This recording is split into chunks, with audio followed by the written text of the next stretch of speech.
নমস্কার আমার দর্শক বন্ধুরা, আজ চলে এসেছি মিনি মোগলাই বা পকেট মোগলাইয়ের রেসিপি নিয়ে। তো ফুল ডিটেলস আমি একদম দেখাবো রেসিপিটা। আমি যেহেতু বাইরে থাকি, মোগলাই টোগলাই পাই না, তাই কলকাতা গেলেই আমি মোগলাই খাই। আমার ভীষণ ভালো লাগে খেতে। তোমাদের কার কার ভালো লাগে অবশ্যই কমেন্টে জানিও। তো তার জন্য ফার্স্টে নিয়ে নিলাম 2 কাপ ময়দা, 2 কাপ মতন, পুরো 2 কাপ না, ওই 1.5 কাপ কি 2 কাপ এরকম ময়দা নিলাম, যার যতটা পরিমাণে নিতে হবে করবে। তার মধ্যে দিলাম পরিমাণ মতন লবণ, আমি ছোটো চামচের 2 চামচ লবণ দিচ্ছি।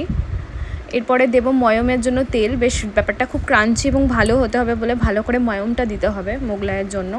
এরপর দিচ্ছি তেল, 2 ছিপি বা 2 চামচ মতন তেল দিতে হবে। আমি একটু বেশি করেই, একটু বেশি করে দিলে একটু ভালো।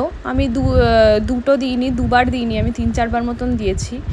দিয়ে এবার ভালো করে এটাকে মেখে নিতে হবে। মেখে আগে হাতের মধ্যে এরকম করে চেপে চেপে দেখে নিতে হবে। সবাই জানে এটা, আর আলাদা করে দেখানোর কিছু নেই ময়দা বা আটা মাখাটা। আমি জাস্ট একটু আটাও মিশিয়েছিলাম ওর মধ্যে, পুরোটাই ময়দা দিইনি। তো এরকম ডলা পাকিয়ে দেখে নিতে হবে হাতে হচ্ছে কি না, চেপে আসছে কিনা, তাহলে বোঝা যাবে ময়মটা হয়ে যাবে। তারপরে জল দিয়ে আস্তে করে ভালো করে ডো বানিয়ে নিতে হবে একটা। এবার ওই ডো থেকে আমার 5খানা লেচি হয়েছে। এবার যে যেরকম পরিমাণে বা যেরকম সাইজে বানাতে চাই সে সেমনভাবে বানিয়ে নেবে। আমার এরকম 5খানা হয়েছে এরকম সাইজের, ঠিক আছে। তো আমি এবার একটা একটা করে বেলে নিয়ে মোগলাইগুলো বানিয়ে ফেলবো। আরও একটা কথা, মোগলাই বানাতে গেলে এই যে ময়দাটা মেখে এটা কিন্তু একটু রেস্টে রাখতে হবে 15 মিনিট মতন, সেটা তাহলেই ভালো হবে জিনিসটা, ঠিক আছে। তো আমি এবার আটা দিয়ে বেলে বেলে জিনিসগুলো বানিয়ে ফেলছি। এবার আমি যে ভেতরের পুরটার জন্য কী কী দিচ্ছি সেটা দেখে নাও। দিলাম ব্রেড ক্রাম্ব, ঠিক আছে, সব কিছুই পরিমাণ মতো দিতে হবে। আর হচ্ছে ডিমের যে ব্যাটারটা হবে ওটা একটু ঘন হবে, একদম পাতলা হলে না বেরিয়ে যাবে, ভালো হবে না। পরিমাণ মতন লবণ, একটু চিনি দিলেও ভালো, বাট আমি চিনি দিইনি আজকে, কারণ তরকারিটাতে আমি চিনি দিয়েছি। একটা তরকারি বানিয়েছে আলুর তরকারি, সেটা আর আলাদা করে দেখানোর কিছু নেই। একটা কষা কষা করে তরকারি বানিয়েছে, মোগলাইয়ের সাথে যেরকম খাই আর কি, আলু কষা। দিলাম একটু হলুদ দিলাম, তারপর ওর মধ্যে 2টো ডিম ফাটিয়ে দিলাম। কেউ চাইলে 3-4টেও দিতে পারে, এটা যার যার চয়েস। 3-4টে লাগবে না, আমি যতটুকুনি বানাচ্ছি মোগলাই তাতে 3-4টে লাগবে না, 2টোই এনাফ। আর যেহেতু এটা মিনি মোগলাই, এক একটা মোগলাই তো আর পুরোটা করে যাবে না। বড় মোগলাইটা আমি যেদিন বানিয়ে দেখাবো সেদিন একদম অন্যভাবে দেখাবো, অন্য সিস্টেমে। তো এর মধ্যে কিছু পেঁয়াজ কুচি দিচ্ছি। প্রথমে কি দিলাম ব্রেড ক্রাম্ব, তারপরে দিলাম লবণ, তারপরে হলুদ, দিলাম পেঁয়াজ কুচি, রসুন কুচি, কেউ চাইলে আদা কুচিও দিতে পারো, টমেটো কুচি, এবার যাবে কাঁচা লঙ্কা কুচি আর ধনেপাতা কুচি, ঠিক আছে। আমি একসাথেই দিয়ে দিচ্ছি ওটা। সব সুন্দর সুন্দর করে কুচি কুচি করে কেটে নিয়ে সব কিছু খুব ভালো করে এবার মিক্সড করতে হবে। আমি এখানে সেরকমভাবে কোনো কাট এডিট করিনি, একটা ভুল করেছি সেটাও আমি বলবো। সমস্ত কিছুই আমি দেখাবো ইন ডিটেলস। আর এই যে অরিজিনাল যে সাউন্ডগুলো আমার খুব ভালো লাগে, ওই জন্য আমি আর অন্য কোনো মিউজিক দিয়ে এটাকে এডিট করিনি। ন্যাচারাল জিনিসটা শো করতেই আমি বেশি ভালোবাসি।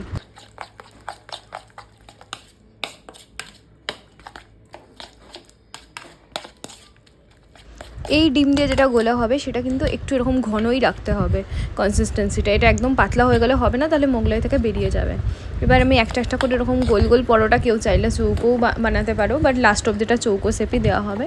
ওগুলো বেলে নিয়ে আমি মাঝখানে পুরগুলো দিয়ে দিচ্ছি। আর চেষ্টা করবে যতটা সম্ভব সাইডগুলোকে পাতলা করে বেলার এবং মাঝখানটা একটু মোটা রাখার, ঠিক আছে। এটা একটা টিপস। তো আমি মাঝখানে কিছুটা কিছুটা করে যতটা পরিমাণে দেওয়া দরকার দিয়ে দিচ্ছি ডিমের গোলা। বেশি দিলে আবার বেরিয়ে যাবে।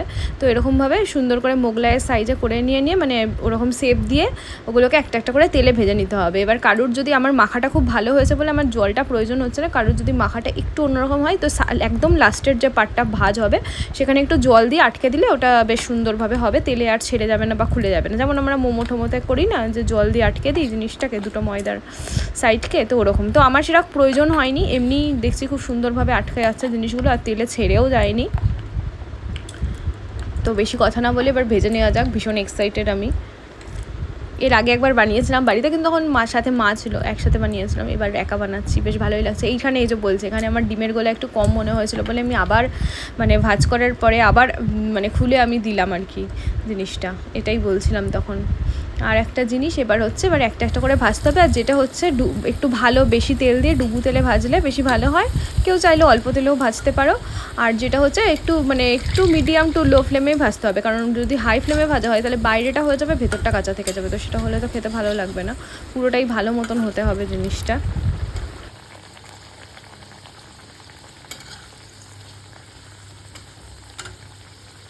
এগুলো হলো সব মিনি মোগলাই বা পকেট মোগলাই। এবার একটা একটা করে ভেজে নিয়ে একটা পাত্রে তুলে নেব সব মোগলাইগুলো এই একই পদ্ধতিতে। তো প্রত্যেকটা তো আর দেখানোর প্রয়োজন নেই, আমি জাস্ট প্রসেসটা একবার দেখিয়ে দিয়েছি। এবার মাঝখান থেকে কেটে নিচ্ছি দুভাগ করে, যাতে খেতেও সুবিধা হয় এবং ওকে টিফিনে যদি কাউকে দেওয়া হয় সেটা যাতে দিতেও সুবিধা হয়। ওই জন্য মাঝখান থেকে কেটে আমি একটু দেখিয়েও দিচ্ছি যে ভেতরটা কতটা হয়েছে। এবার এটাও সত্যি কথা যে আমার খুব একটা ভালোভাবে এই মানে ফার্স্টের মোগলাইটা খুব একটা ভালোভাবে হয়েছিল না বলে আমি ওটাকে কেটে আবার তেলে মানে ভেতরটা ওকে ফ্রাই করেছিলাম, ঠিক আছে? সেইটাই বললাম যে ভুলটাও আমি কাটিনি, ওটাও দেখিয়ে দিচ্ছি। পরেরগুলো ঠিকঠাক হয়েছিল, বাট প্রথমটা ওরকম হয়ে গেছিলো। এবার আরও একটা, ওইটা যেহেতু ওরকম হয়েছে ওই জন্য আমি আরও একটা বানিয়ে দেখিয়ে দিচ্ছি, ঠিক আছে?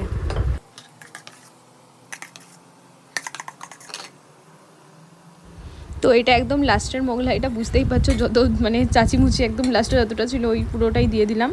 দিয়ে এবার এটাও ভেজে ফেলবো। আমি একটা দেখাচ্ছি, একটা কাঁচাটা এটা আর ভাজাটা এটা, দুটো দু রকমের মানে পুরো শো করে দিলাম। আর একদম দোকানে যেরকমভাবে চামচ দিয়ে সস স্যালাড তরকারি দিয়ে সার্ভ করে ওই তরকারিটা তো আলাদা করে দেখানোর কিছু নেই, আলু কষা যেটা আগেই বললাম। এবার কতটা ক্রাঞ্চি হয়েছে সেটাও দেখিয়ে দিচ্ছি আমি।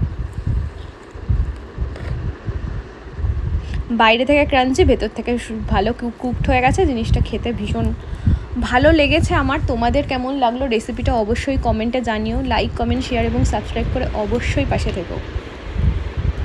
বেল আইকনটি প্রেস করতে ভুলো না, তাহলে পরবর্তী ভিডিও নোটিফিকেশান তোমাদের কাছে পৌঁছে যাবে। আর এটাই বলবো, রেসিপিটা দেখে ট্রাই করে অবশ্যই আমাকে কমেন্টে জানিও। একদম রেস্টুরেন্ট স্টাইলে বাড়িতে বসেই খাওয়া,